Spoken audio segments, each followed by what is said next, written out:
When I first entered the castle, I was taken back by its beauty, but even more impressed by the story it began to tell. The story of a man who truly loved his wife and family. There's nowhere in the castle where this is more evident than the main stairway. Lambert personally designed the intricate oak portrait frame that marks the bottom landing of the staircase. When Isabella would descend the stairs to welcome guests, she would appear as if she were a living portrait of beauty.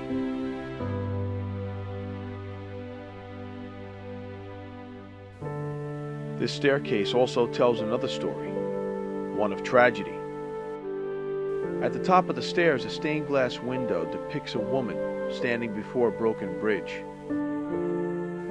This woman is Lambert's very own daughter, Florence, the apple of his eye, his firstborn.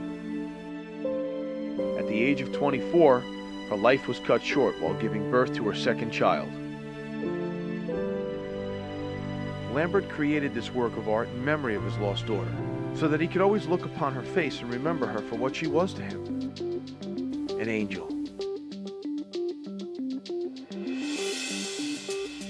Today we'll be meeting with the two ladies that are responsible for preserving and maintaining Lambert's castle, the director, Allison Forbert, and Lorraine Yurchek, president of the Board of Trustees. The first floor is designed to look like a Victorian era home. So when the visitors come, they'll see how Catholina Lambert and his family lived at that time. The Victorian era is known to span through the region of Queen Victoria, beginning in 1837 when Lambert was only 3 years old. This was an exciting time, filled with new artistic styles, literary schools, as well as social, political, and religious movements. It was a time of prosperity, broad imperial expansion, and great political reform. Although at times it's been associated with strictness and suppression, it was an extraordinarily complex age that has been called the Second English Renaissance. The Victorian reign ended in the early 1900s, just around the time Lambert completed his castle, Bella Vista. Taking into consideration that Lambert was a poor boy at the beginning of this era, coming from nothing, one can't help but understand why he chose a Victorian theme when furnishing his castle.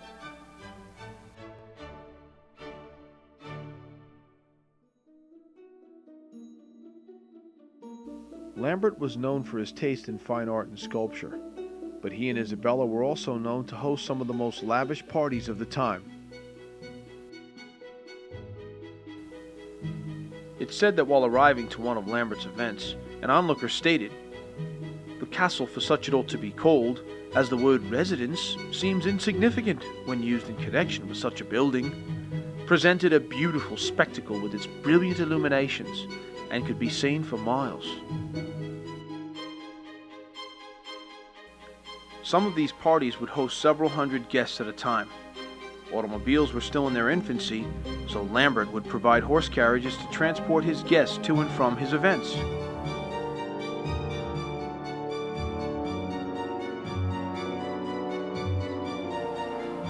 Once inside the castle, guests would enjoy the feast of art that was spread out before them. Lambert spared no expense when entertaining his guests. Men in attendance would often retire in the gallery for drinks and conversation. The women would often find themselves in the withdrawing room. Originally, when Mr. Lambert built this room and his palace, it was known as the withdrawing room. But through the years, the width has been dropped, and we come away with the drawing room. And this is a place where the ladies would congregate after a dinner party. The men would go on to the 100-foot art gallery that Mr. Lambert had on the north side, and on the top floor would have their games of billiard and have their drinks. The ladies here would congregate and play maybe a game, play cards, do their needlework, and other things.